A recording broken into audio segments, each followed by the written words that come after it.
Dear learners, listeners and viewers, welcome to this session. We are continuing the unit 3. The title is From War to Dialogue, Emerging Approaches to Conflict Resolution. The previous unit we have talked about the conflict resolution and the methods of conflict resolution. We are continuing the lecture on unit 3 here also. Welcome to this session. I am Dr. G. Uma, working as an assistant professor in the School of Gender and Development Studies, Indira Gandhi National Open University. This lecture is part of the course BGP 003. Let me start. We talked about the dialogues and other dialogical approach and negotiations in our previous lecture. Let us look into the other alternatives with regard to conflict resolutions. So, apart from negotiation, mediation, reconciliations, are alternative methods of conflict resolution. These are under strategies of so called integrative negotiations or integrative bargaining, departed zero-sum thinking with the notion that there may be ways to accommodate both parties' interest in a negotiation. In practice, integrative negotiation often involves adding inducements to bring one or both parties to recalculate interest enough to support an agreement. Although integrative negotiation allows for non-zero-sum outcomes in many applications, it follows the logic of staple interest. One new development is that states and associations of states are no longer the only actors that can use techniques of influence like those of traditional diplomacy. For example, in the 1980s, even before the end of Cold War, transnational corporations pressurized by negative publicity about their investments and even local governments use their economic power to exert pressure against apartheid regime in South Africa. So, another alternative is structural prevention. It typically focuses on the problems of culturally divided states, especially those with weak democratic traditions, deep ethnic divisions and histories of collective violence perpetrated by one group against other or by past governments against civilian populations. Let us see various tools for conflict resolution. Various tools are available for structural preventions like including institutions for transitional justice, truth telling and reconciliation, electoral and constitutional design, autonomy arrangements within federal governance, laws and policies to accommodate linguistic and religious differences, training for law enforcement officials in the following rule of law, institutions assuring civilian control of military organizations and the development and support of institutions of civil society. Such institutions including a free and pluralistic press, a set of NGOs dedicated to their members, common and peaceful purposes, organizations for alternative dispute resolution and the like serve in part as arenas for the integrative negotiations of differences. The third strategy is normative change, defined as developing, institutionalizing formal principles and informal expectations that are intended to create a new context for the management of conflict. Norms may also define responsibilities for states to prevent violent conflict. Although norms were established to manage conflict between states during Cold War, a notable feature of the post-Cold War period is the effort to use international norms to regulate or prevent conflict within states. Now, let us see the trends. There are signs that universal norms, many of which are stated in United Nations Charter and other international documents. You all know about the United Nations Charter. United Nations basically established after the Second World War for initial objective of establishing United Nations is to do the conflict resolutions between any countries or between countries. But later United Nations has expanded its mandatory and it worked on various issues including development issues. So, in the United Nations Charter and the other international documents, you must have seen they become embodied informed institutions that can exert influence on states for conflict resolutions. So, there are signs that universal norms, many which are stated in United Nations Charter and other institutional documents, are becoming embodied in firm institutions that can exert influence on states. Continuing dialogue about the tension in international law between the norms of non-interference on the one hand and those human rights and self-determination of people on the other may be leading toward a new international consensus. It is too soon to be sure that increased prominence of these new strategies of international conflict resolution is an enduring feature of a new world system. However, it seems likely that many of the forces that have made these strategies more attractive are themselves enduring.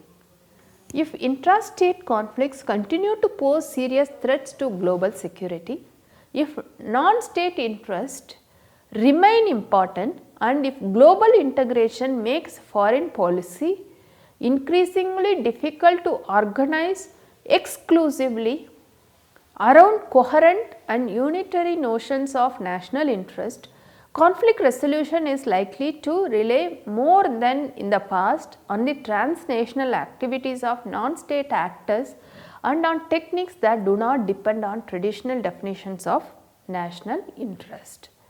Nation states are likely to remain important actors in international relations for some time to come.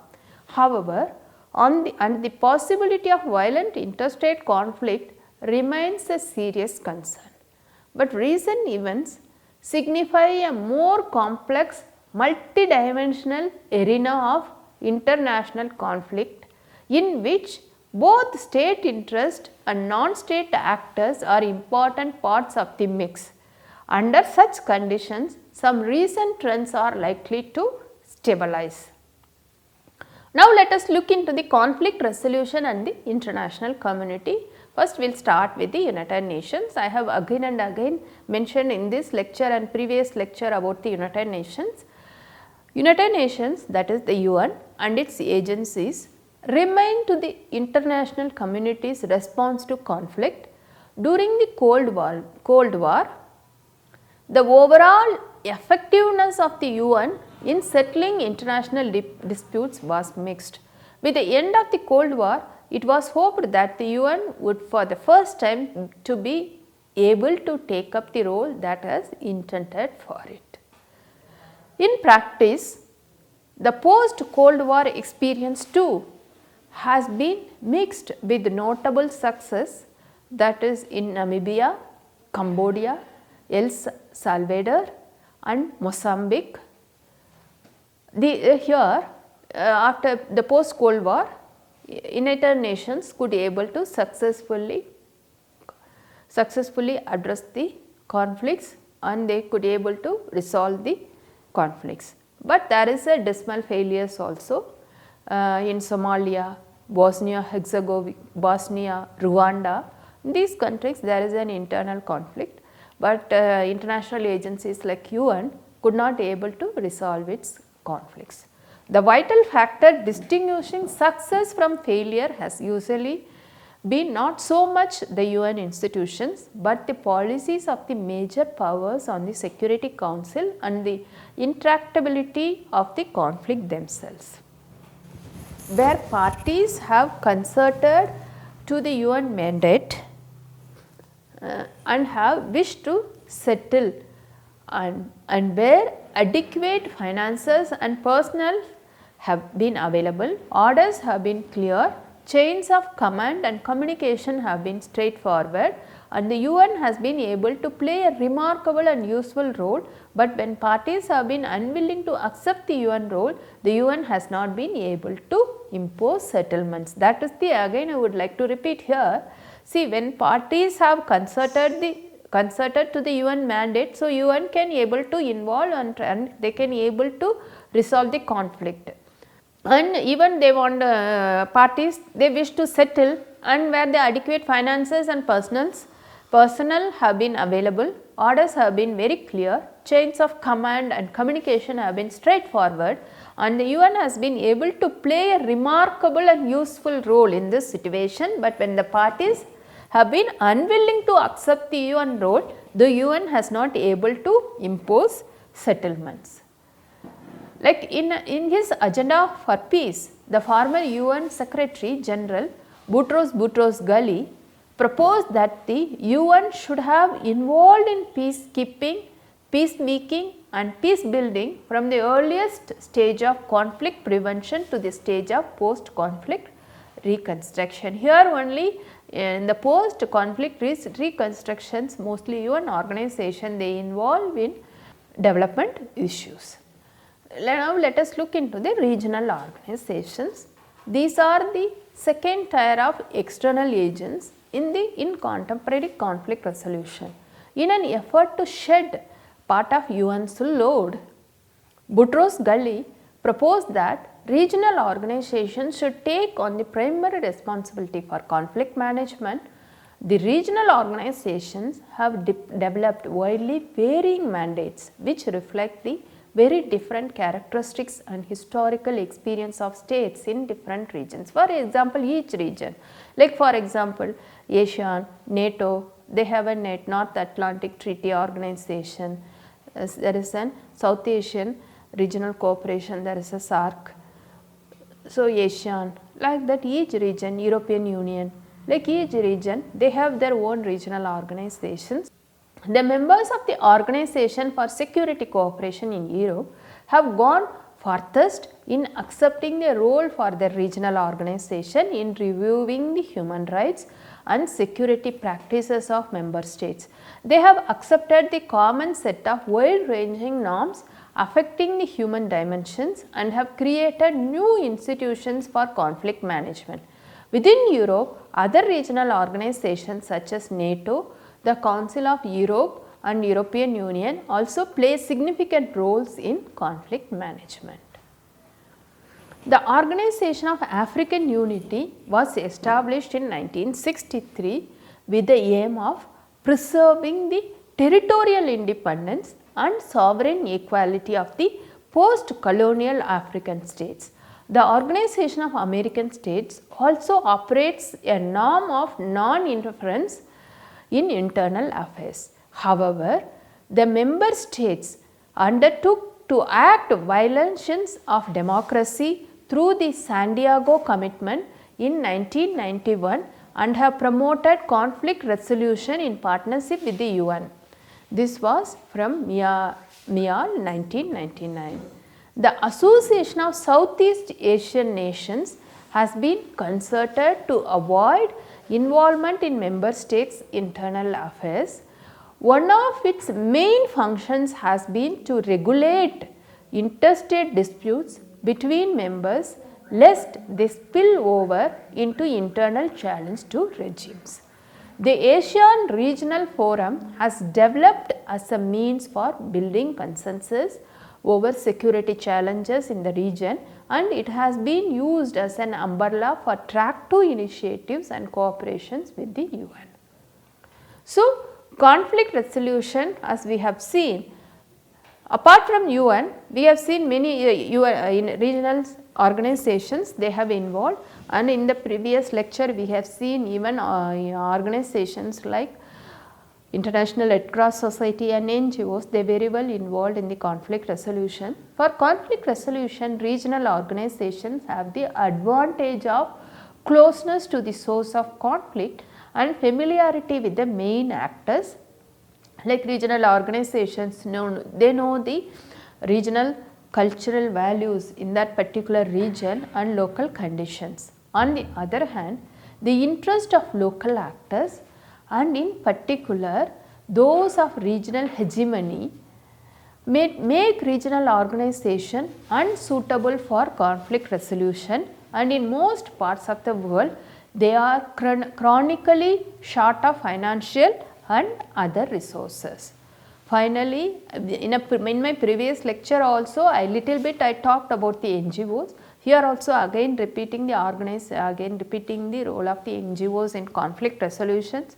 We have seen the conflict resolution by the international organizations like UN, and we have seen the significance of conflict resolutions by the regional organization. Now let us look into the role of NGOs in conflict resolutions. Finally, the gaps in the coverage of internal conflicts by the official arms of the international community have left a space for humanitarian agencies like International Red Cross Society and other non-governmental agencies to play a larger role. Agencies such as the International Committee of the Red Cross have taken on an enhanced profile in internal conflicts. NGOs have also become more important. For example, NGOs with humanitarian conflict resolution missions have good chance to remain prominent players in world politics. Their comparative advantage lies in using conflict resolution tools that do not depend directly on power politics. Although NGOs can facilitate negotiations that trade off interest, states are properly better positioned to do this. NGOs are uniquely able to contribute by deploying the emerging tools of conflict resolution. They have promoted conflict transformation by sponsoring interactive conflict resolution activities, providing training in informal dispute resolution technique, and supporting various institutions of civil society that participate in democratic debate.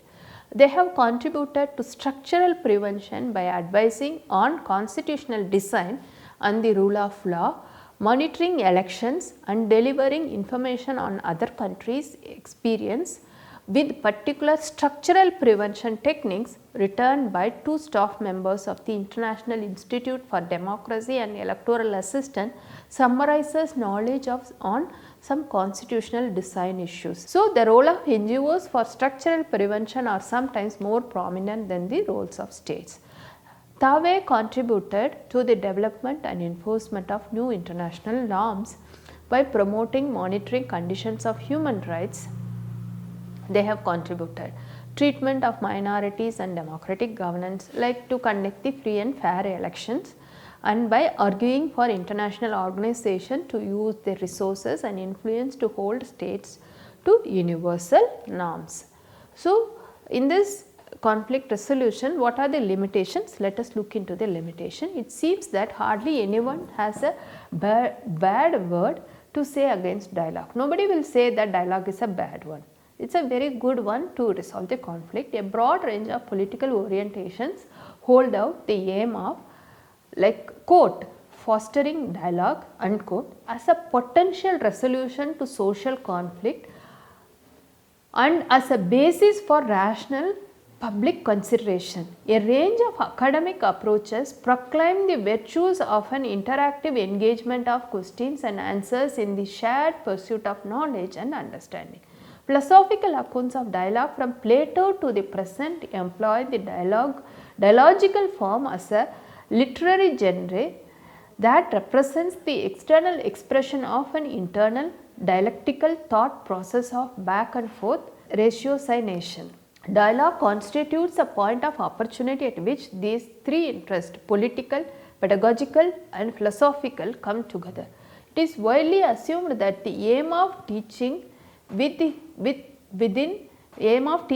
or through dialogue serves democracy, promotes communication across difference, and enables the active co-construction of the new knowledge and understanding. This was quoted by Peter in 2000. Nevertheless, ideal of dialogue has received withering criticism, particularly from post-structural feminist theorists in education and from those for whom difference is a lived experience of marginalization and not just the democratic category of identifications. Basically feminists, they talk about each one of you as in their own lived experiences. So, they get a critique from the feminist also, from post-structural feminist theorists in education and from those for whom difference is the lived experiences. For these critics, dialogue has exerted a kind of hegemonic dominance that belies its emancipator rhetoric, its apparent openness to difference and its stress on equality and reciprocity within the dialogical relation. The way in which dialogue has become almost synonymous with critical pedagogy has tended to submerge the voices and concerns of groups who feel themselves closed out of dialogue or compelled to join it only at the cost of restricting their self-expression into acceptable channels of communication. Finally, the idealized prescript conception of dialogue has abstracted situated historicity of specific practices of communicative engagement from their consequences for people and groups who encounter the invitation to dialogue in difficult circumstances of conflict. So far in my previous and this lecture, we have listened about international community's preference for peaceful methods of conflict resolution and reduction. Since the World War II, the shift has been from war towards dialogue. Dialogue can be directly between conflicting parties through intervention by third parties like international bodies, regional organizations, NGOs, etc. Negotiation, peacekeeping forces, structural prevention, normative changes are also various mechanisms of dialogue. The international community through United States and other bodies is playing an important role to encourage dialogue and prevent war. Of course, dialogue has its own limitations. There are some criticism of dialogue also. Post-structural feminists in particular, dialogue exerts the kind of hegemony in general in view of disastrous efforts of wars and unresolved conflicts taking shape of serious threats to peace. Dialogue needs to be encouraged both at interstate and intrastate levels, and conflicts need to be reduced, even these cannot be completely resolved. So, these are the references we have taken for this unit and for this lecture.